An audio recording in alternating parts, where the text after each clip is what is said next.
These are cannolis. Let's make them. The easy way to do this is to start with the tortilla circle. When you apply SPF butter and wrap these, it makes an ollie. Ollie.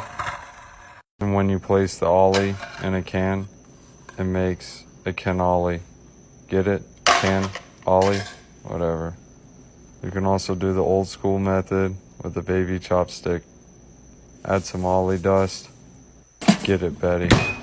For the flavor sauce, mix 1 part Rick's cheese, some pow pow, yum yum sauce, some ollie dust, and mix Solardo.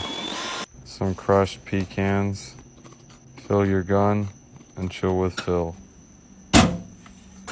Perfect. Betty got it. Don't throw your can away.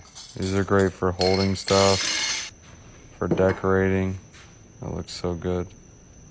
Acting like you got food in the pantry. I got food now. And a bunch of other stuff I can't remember right now. Next, take your flavor cans and pump in the Oli to make a cannoli. You get it? The can. Oli. Drizzolardo.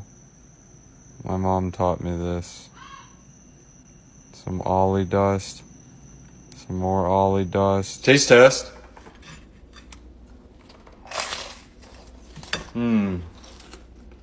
Flavored tacos.